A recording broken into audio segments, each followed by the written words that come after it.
भाजपा राष्ट्रीय अध्यक्ष जेपी नड्डा का भरतपुर दौरा, काली बगीचे स्थित नवीन कार्यालय का शुभारंभ करेंगे।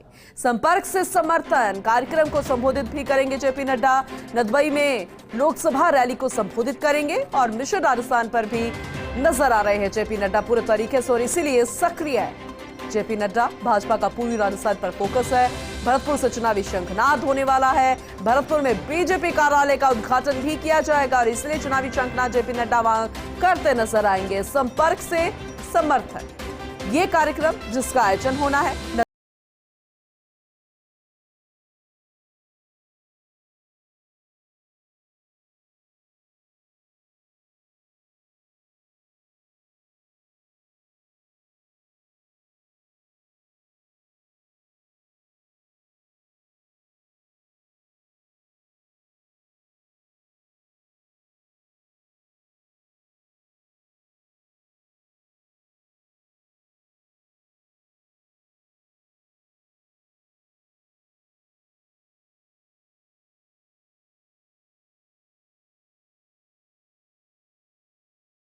भरतपुर दौरा है, मिशन राजस्थान पर आए हैं भाजपा राष्ट्रीय अध्यक्ष।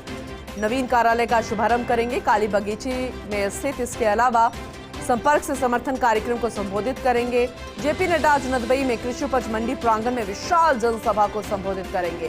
बेहद खास रहेगा जेपी नड्डा को सुनना। वसुंधरा राजे, प्रदेश अध्यक्ष सीपी जोशी सहित केंद्र व राज्य के नेता जनसभा में शिरकत करेंगे। पूर्व मुख्यमंत्री है वसुंधरा राजे में प्रदेश अध्यक्ष सीपी जोशी सहित केंद्र व राज्य के अन्य नेता भी जनसभा में सम्मिलित होंगे। वहीं प्रदेश प्रभारी अरुण सिंह, राजेंद्र सिंह राठौड़, प्रदेश अध्यक्ष सीपी जोशी सहित वरिष्ठ नेता सभा को सफल बनाने के लिए जिले में पहले से ही डेरा डाले हुए हैं। बैनर्स व होर्डिंग से नदबई के बाजार अट गए हैं। सुरक्षा की दृष्टि से पुलिस के भी कड़े इंतजाम है। सुरक्षा की दृष्टि से पुलिस हर एक पहलू पर नजर बनाए हुई है। भाजपा के राष्ट्रीय अध्यक्ष जेपी नड्डा आज नदबई में जनसभा को संबोधित करेंगे और ये जनसभा विशाल रहेगी। इसी को लेकर भारतीय जनता पार्टी कोशिशों में लगी हुई है। कृषि उपज मंडी प्रांगण में ये विशाल जनसभा होगी। भरतपुर से हमारे वरिष्ठ सहयोगी ऐश्वर्य प्रधान हमारे साथ जुड़ चुके हैं, उनका रुख करेंगे। ऐश्वर्य, बेहद खास जनसभा है जब बीजेपी के राष्ट्रीय अध्यक्ष जेपी नड्डा यहां पर पहुंचेंगे और उनको सुनना भी इसलिए खास है, चाहे विधानसभा चुनाव हो, मिशन राजस्थान हो, संपर्क से समर्थन हो, लेकिन दूसरी तरफ लोकसभा रैली भी यहां पर की जाएगी, यानी कि उसका आगाज भी कर दिया जाएगा।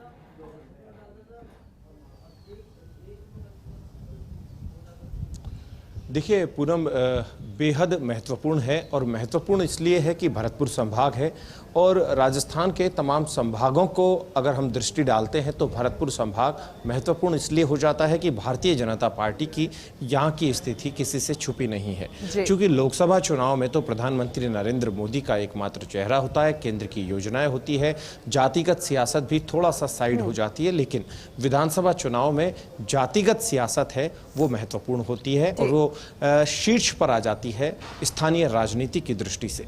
तो ऐसे में जेपी नड्डा चाहेंगे कि यहां पर कैडर और मजबूत बने। यही कारण है कि अमित शाह यहां पर आए थे। अमित शाह ने यहां पर भारतीय जनता पार्टी के तमाम महत्वपूर्ण कार्यकर्ताओं से लेकर आम कार्यकर्ता तक अपना एक संदेश भेजने की कोशिश की और उस दृष्टि से तमाम जो लोग हैं वो अपनी कोशिश में लगे रहे कि भारतीय जनता पार्टी को धरातल पर मजबूत कैसे बनाया जाए।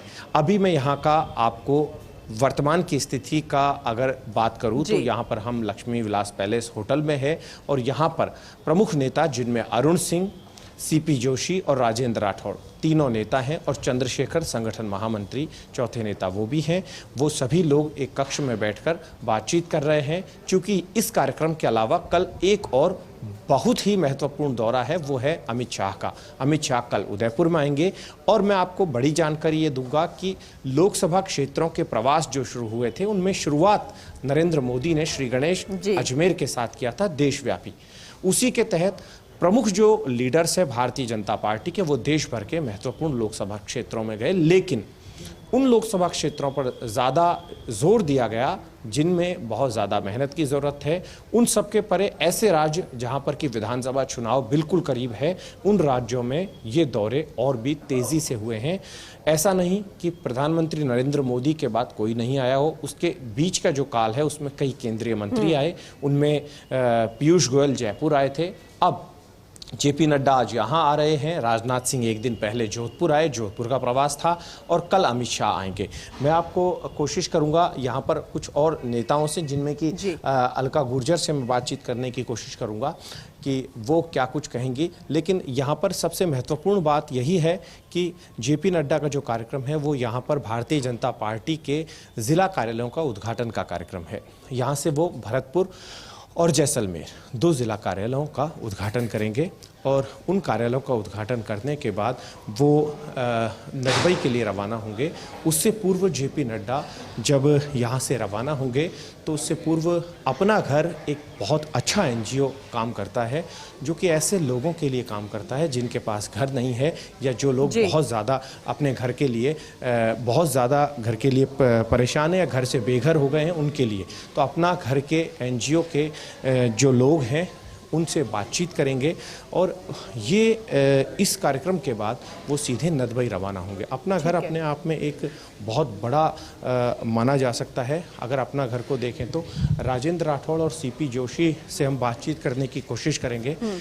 राजेंद्र राठौड़ जो नेता प्रतिपक्ष है, उनको बुलवाने की हम कोशिश करते हैं कि वो क्या कहते हैं। हालांकि वो अभी अरुण सिंह के साथ मीटिंग में मौजूद रहे, तो राजेंद्र राठौड़ और सीपी जोशी से हम बातचीत करने की कोशिश करेंगे कि वो क्या कुछ कहते हैं। ठीक है। दोनों नेता अभी मीटिंग में थे, मीटिंग अभी खत्म हो गई है। अरुण सिंह लगातार डटे हुए हैं, लगातार यहाँ पर डटे हुए हैं अरुण सिंह। बस मैं एक संदेश लेना चाहूँगा। जेपी नड्डा साहब आज आ रहे हैं, कल अमित शाह यहाँ होंगे। राजस्थान में आपने पूरी धूम मचा रखी है इतने दिनों से, कभी पीयूष गोयल को बुलवाते हैं, सारे केंद्रीय मंत्री आ रहे हैं। देखिए, राजस्थान भारतीय जनता पार्टी के लिए बहुत महत्वपूर्ण राज्य भी है और बहुत पुराना संगठन भी है। जिस प्रकार से यहाँ गहलोत सरकार से लोग परेशान है, कुशासन से, और लोग जनता त्राहिमाम कर रही है। एक तरफ माननीय प्रधानमंत्री जी मोदी जी के नेतृत्व की योजनाएं का लोगों को लाभ मिल रहा है। राजस्थान के विकास के लिए कई काम हुए हैं, वहीं गहलोत जी विकास ने विनाश की ओर ले जा रहे हैं। हम सबका सौभाग्य है कि आज राष्ट्रीय अध्यक्ष आदरणीय जेपी नड्डा जी का कार्यक्रम है, विशाल जनसभा को संबोधित करेंगे।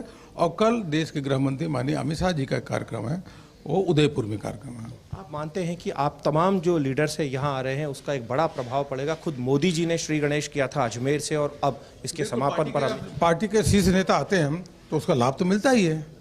तो अवश्य रूप से कार्यकर्ताओं को, जनता को उसके माध्यम से बिल्कुल जोश और उमंग के साथ जाकर के काम करेंगे, लाभ तो मिलता ही है। एक आखिरी सवाल, और जुलाई में आप एक महाघेराव करने वाले हैं जयपुर में, पूरे राजस्थान भर के लोगों को आप एकजुट करेंगे राजस्थान की कांग्रेस सरकार के। आज हमारे प्रदेश अध्यक्ष जी सारे जो आंदोलन है उसका ऐलान करने वाले हैं।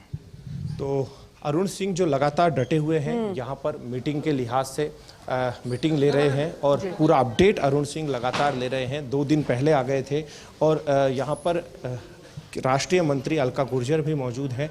हम अलका गुर्जर से भी बातचीत करेंगे कि वो क्या कहेंगी। अलका जी, आप भारतीय जनता पार्टी की राष्ट्रीय मंत्री हैं और चूंकि जेपी नड्डा जी की टीम में हैं आप, हालांकि बहुत ज़्यादा आपकी व्यस्तता दिल्ली में भी रहती है। आप जिस जाति से हैं, गुर्जर जाति है, पूर्वी राजस्थान में गुर्जर है, मीणा है, जाट है, ये प्रमुख रूप से महत्वपूर्ण भूमिका निभाते हैं और जातिगत सियासत यहाँ पर परवान पर है। तो ऐसे में कितना कठिन होगा कैडर को स्ट्रेंथ करना, कैडर को मजबूत बनाना, क्योंकि यहाँ पर कैडर मजबूत नहीं है, सभी लोग जानते हैं। देखिए, भारतीय जनता पार्टी जाति की सियासत कभी नहीं करती, ना तुष्टीकरण की राजनीति करती है, न जाति के आधार पर राजनीति करती है। हम संगठन आधारित, कार्यकर्ता आधारित पार्टी हैं और उसी के बल पर हम इस चुनाव में जाएंगे और निश्चित रूप से भारतीय जनता पार्टी जीतेगी। कैडर हमारा स्ट्रांग है। यहाँ की स्थिति आपने देखी है, आप खुद भी इसी क्षेत्र से मान लीजिए, हालांकि दौसा ज़िले में है, तो आप इस पूरे क्षेत्र को देखा है। अभी यहाँ पर क्या आपको चीज़ें दिखाई देती है? ईआरसीपी को लेकर सियासत कांग्रेस भी करती है, भाजपा भी करती है, ईआरसीपी जैसा बड़ा मुद्दा जरूर दिखाई देता है, बाकी यहाँ की स्थिति तो वही है। नहीं, यहाँ आप देखें तो बहुत सारी चीज़ें देखने को मिलती है। भ्रष्टाचार चरम पर है कांग्रेस के राज में, महिलाएं असुरक्षित हैं, किसान परेशान हैं, युवा दिग्भ्रमित है क्योंकि रोज पेपर लीक हो रहे हैं।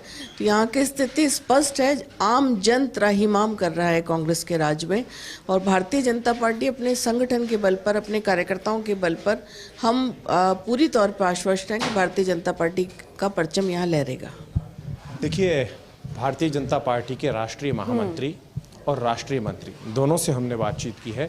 दोनों यहाँ पर जुटे हुए हैं। अरुण सिंह से बातचीत करना इसलिए महत्वपूर्ण था, वो लगातार इन सभी कार्यक्रमों को देखते आ रहे हैं और अरुण सिंह यहाँ की रणनीति बनाते हैं, या कहा जाए तो केंद्रीय नेतृत्व के दिशा निर्देश के आधार पर भारतीय जनता पार्टी राजस्थान की क्या कुछ रणनीति बनानी है उसे तय भी करते हैं।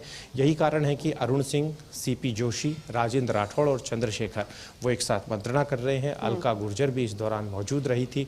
तो ये बड़ा कारण यही है कि ये तय करेंगे कि क्या कुछ रहने वाला है, और हम कोशिश करेंगे और भी लीडर्स से बातचीत करने की थोड़ी देर बाद। लेकिन फिलहाल की तस्वीर सामने है। एक मैं अपडेट दे दूं कि जेपी नड्डा के टाइम में यहाँ भरतपुर पहुंचने में थोड़ा सा विलंब इसलिए हो सकता है कि दिल्ली में बारिश है और बारिश के मद्देनज़र हेलीकॉप्टर उड़ने में थोड़ी सी तकलीफ आती है। तो ऐसे में जब मौसम थोड़ा सा साफ होगा या हेलीकॉप्टर का पायलट परमिशन देगा, उसके बाद हेलीकॉप्टर यहाँ के लिए रवाना होगा।